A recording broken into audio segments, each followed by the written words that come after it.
السلام علیکم ناظرین، میں ہوں بدر ڈار اور آپ دیکھ رہے ہیں جی فار گجرانوالہ۔ ناظرین، جیسا کہ آپ کو پتہ ہے کہ الیکشن کا ڈنکا بج چکا ہے، گہما گہمی جو ہے اس کی اب ہمیں نظر آ رہی ہے شہروں میں بھی۔ تو اسی حوالے سے آج PP63 جو شہری حلقہ گجرانوالہ کا بنتا ہے، اس میں جو امیدوار 8 فروری کو ایک دوسرے سے مد مقابل ہونے جا رہے ہیں، اس اویلیبل لاٹ میں جو سب سے پڑھے لکھے کینڈیڈیٹ جو ہیں وہ ہمیں نظر آئے، تو ہم نے سوچا کیوں نہ ان کو بلایا جائے اور ان سے کچھ باتیں کی جائیں اور ان سے چند ایسے سوالات کیے جائیں جو کہ ہمارے ہاں روایتی سیاست میں ایگزسٹ نہیں کرتے۔ تو آئیے بات کرتے ہیں مہر اکرام رضا ایڈوکیٹ صاحب سے۔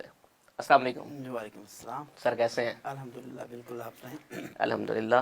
سر، میں نے جیسا کہ اپنے انٹرو میں بھی کہا کہ روایتی سیاست سے ہٹ کے مجھے یہ نظر آ رہی ہے بات، جب میں نے وہ لسٹ دیکھی کہ جی فلاں بندے کی جو ہے وہ یہ کوالیفیکیشن ہے، فلاں کی یہ کوالیفیکیشن ہے، اور آپ کی لسٹ تھی کہ وہ ختم نہیں تھی ہو رہی۔ کبھی آپ نے آسٹریلیا سے کچھ کیا تھا، کبھی آپ نے UK سے کچھ کیا تھا، تو لوگ تو یہاں سے جا کر باہر جائیدادیں بناتے ہیں، آپ ڈگریاں لے کے پاکستان آ گئے ہیں، کیا کرنے جا رہے ہیں؟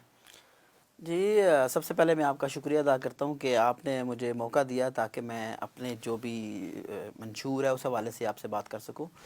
جیسے کہ آپ کو پتہ ہے کہ گجرانوالہ کا جو یہ 63 کا حلقہ ہے، یہ شہری حلقہ ہے، اور اگر شہری کے ساتھ ساتھ یہ گجرانوالہ کا پسماندہ ترین حلقوں میں شامل ہوتا ہے۔ اور یہاں پہ جیسے آپ نے بات کی کہ آپ یہاں پہ کیا لینے ہیں، تو آج تک جو بھی یہاں پہ الیکشن لڑتے رہے ہیں ان کی کوالیفیکیشن صرف یہ ہوتی ہے کہ یہ فلاں کا بیٹا ہے، یہ فلاں کا بھتیجا ہے، یہ اس کا بھانجا ہے۔ موروثی سیاست اور روایتی سیاست دان، اور نوجوان اس سیاست کی طرف آتے ہی نہیں تھے۔ اگر کوئی نوجوان آتے بھی تھے تو وہ صرف یہ ہوتا تھا کہ فلاں کا بھتیجا ہے، بھانجا ہے، صرف وہ آ رہے ہوتے تھے، جس سے کیا ہوتا تھا کہ گجرانوالہ کے جو حقیقی مسائل ہیں ان کی طرف ان کا فوکس ہی نہیں ہوتا تھا۔ ان کا فوکس یہ ہوتا تھا کہ ان کو ان کے قائد نے کہہ دیا ہے، وہ جو انہوں نے کہہ دیا ان کے لیے حرف آخر ہے اور انہوں نے اسی پر عمل کرنا ہے۔ تو اس ساری صورتحال کو دیکھتے ہوئے میں نے اپنے عزیز و اقارب، دوست احباب سے، اپنے اساتذہ سے سب سے مشورہ کیا کہ کیوں نہ، کیونکہ میں پاکستان سے باہر رہنے کا تو بالکل سوچ ہی نہیں سکتا، کیونکہ ہمارا ملک ہے تو ہمیں اس کی بہتری کے لیے کام کرنا چاہیے۔ تو میں نے یہ سوچا کہ کیوں نہ ہمیں نوجوانوں کو اس فیلڈ کی طرف آنا چاہیے اور پاکستان کی ترقی کے لیے کوئی کام کرنا چاہیے۔ تو سر، یہی تو میں نے کہا ہے کہ یہ بڑی اچنبے کی بات تھی میرے لیے کہ آپ وہاں سے فوراً سے ڈگریز لے کے پاکستان آ گئے ہیں اور پھر الیکشن بھی لڑ رہے ہیں۔ حالانکہ الیکشن تو لڑا ہی اس لیے جاتا ہے کہ باہر جو ہے ہم جائیدادیں بنائیں۔ نہیں، لیکن وہ دیکھیں، وہی میں کہہ رہا ہوں، وہ روایتی سیاست دانوں کی اگر آپ بات کریں تو وہ یہ کر رہے ہوتے ہیں۔ آج کا نوجوان وہ بہت اوپر کی طرف سوچ رہا ہے۔ ابھی اگر آپ دیکھیں گے الیکشن کی لسٹ میں، جو ووٹر لسٹ ہیں، اس میں 3 کروڑ سے زیادہ نوجوان شامل ہوئے ہیں۔ بالکل۔ اور وہ نوجوان یہ چاہ رہے ہیں کہ ہمارا نوجوان کوئی ہمت کرے، اور اس کٹن دور کے اندر تو میں نے یہ سوچا کیوں نہ کہ ان نوجوانوں کی آواز بنا جائے۔ اور ہمارے حلقے میں آپ کی باتوں سے یا آپ کو دیکھ کے میں کم از کم اپنے آپ کو بڑا انرجیٹک فیل کر رہا ہوں کہ چلو اور کوئی نہیں، کم از کم نوجوانوں کی نمائندگی کرنے والا تو کوئی شخص PP63، کیونکہ یہ شہری حلقہ ہے جہاں ہم بیٹھے ہیں، یہ بھی PP63 میں ہی اس کا شامل ہوتا ہے، تو کوئی تو ایسا آیا جو ہمیں ریپرزینٹ کرنے اسمبلی میں جائے گا۔ جی بالکل، انشاءاللہ ایسا ہی ہوگا۔ عوام کی طاقت سے ہم منتخب ہوں گے۔ اور دیکھیں، گجرانوالہ کے اندر 3 وفاقی وزیر رہے ہیں، بالکل، اور گجرانوالہ پاکستان کا 5واں بڑا شہر ہے۔ اگر ہم اس کو انڈسٹریلسٹ کے حساب سے دیکھیں تو پاکستان میں بڑے ٹیکس پیئر سٹیز کے اندر گجرانوالہ آتا ہے، لیکن اگر یہاں کی فیسلٹیز میں آپ کو دیکھیں تو پورے شہر کے اندر صرف ایک ہاسپٹل ہے، اور اس کی بھی حالت زار دیکھیں کہ اس کی بھی ایمرجنسی بند پڑی ہوئی ہے۔ اس پہ بھی کہا جاتا ہے انہوں لاہور لے جاؤ۔ ہاں، انہیں نہیں بچنا ہے، انہوں لاہور لے جاؤ۔ بالکل۔ تو ان ساری چیزوں کو اگر ایجوکیشن کے حوالے سے بات کریں تو یونین کونسلز کے اندر سکولز نہیں ہیں میٹرک تک، اور ایک عام غریب جہاں پہ آپ دیکھیں جتنی انڈسٹری ہے وہاں پہ دیکھیں کتنا مزدور کام کر رہا ہے، اور ان کے بچے کہاں پہ پڑھ رہے ہیں؟ یا تو پھر وہ کسی فیکٹری میں کام کر رہے ہیں۔ اگر وہ کسی فیکٹری میں کام کر رہے ہیں تو وہ اپنے بچے کو کہاں سے پڑھائے گا؟ 30,000 روپیہ 20,000 روپیہ وہ لے رہا ہے، سیلری لے رہا ہے، تو اپنے بچے کو کہاں پہ پڑھائے گا؟ چلیں خیر، یہ تو میرا خیال ہے ایک براڈر اسپیکٹرم پہ ہم بات کرنے لگے۔ وہ انور مسعود کا مجھے وہ لائن یاد آ گئی کہ حکومتاں دی گل تو حکومتاں تے رہن دے۔ تو انشاءاللہ یہ حکومتیں ہم نوجوانوں کی طرف آئیں گی، یہ حکومتیں ہم نوجوانوں کے ہاتھ میں آئیں گی۔ اللہ کرے جی ایسا ہو۔ میں کہہ رہا ہوں ہم ذرا PP63 پہ ہی رہے کہ اگر آپ، اللہ کرے جی آپ PP63 سے منتخب ہوں، اگر ہوتے ہیں تو سب سے پہلا کام نوجوانوں کے لیے کیا کریں گے؟ کیونکہ سب سے زیادہ ایگزسٹنس اس پاپولیشن میں نوجوانوں کی 65% جو ہے وہ 18 سے 45 سال تک کا بندہ ہے۔ یہاں پہ پاکستان میں، تو اسی کی ریشو کو اگر پی پی 63 میں لایا جائے تو اچھی خاصی عوام بنتی ہے. کیا کریں گے؟ کیونکہ بالکل آپ نے صحیح کہا، کیونکہ یہ میرا اپنا حلقہ ہے، میں اس حلقے کا ہی رہائشی ہوں. تو اس میں دیکھیں کہ یہاں پہ نوجوانوں کے لیے اگر آپ ایک نوجوانوں کی بات کریں نا تو ڈفرینٹ اسپیکٹرم ہے نا. اگر ہم نوجوانوں کی بات کریں تو ان کے لیے کوئی وہ کیا کہتے ہیں فیسلٹیز نہیں ہے اسپورٹس کے لیے، گراؤنڈ نہیں ہے. اور وہ اگر ہم ایکچوئل گراؤنڈ میں دیکھیں نا، گراؤنڈ ریئلٹی دیکھیں تو وہ ایگزسٹ نہیں کر رہے. لیکن کیا ہے کہ کچھ ایسے گراؤنڈز ہیں جن کو ہم آپریٹ کیا جا سکتا ہے، جس کو آپریشنل کیا جا سکتا ہے ان پہ کام کر کے، تاکہ نوجوانوں کے لیے، آپ دیکھیں نوجوانوں کے بارے میں کہا جاتا ہے کہ وہ صرف گیجٹس کی طرف لگے ہوتے ہیں.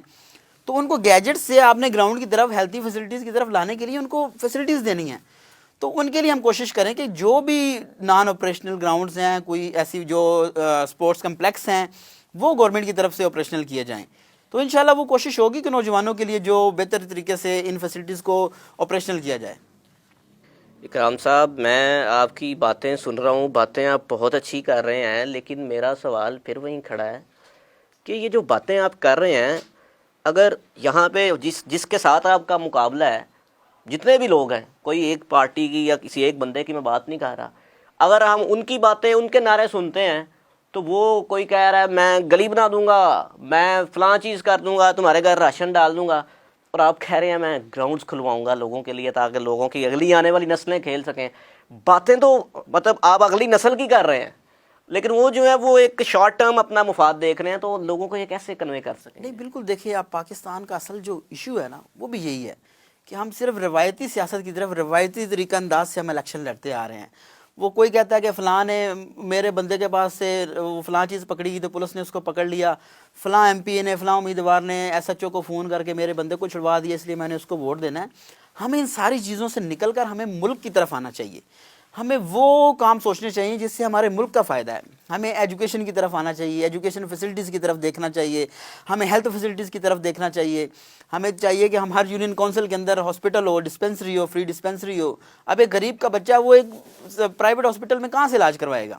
جو 20,000 روپیہ پر منتھ لے رہا ہے، جو 10,000 12,000 پر منتھ لے رہا ہے، وہ اپنے بچے کو ایک دن کا ہاسپٹل کا کہاں سے وہ خرچہ افورڈ کر سکتا ہے؟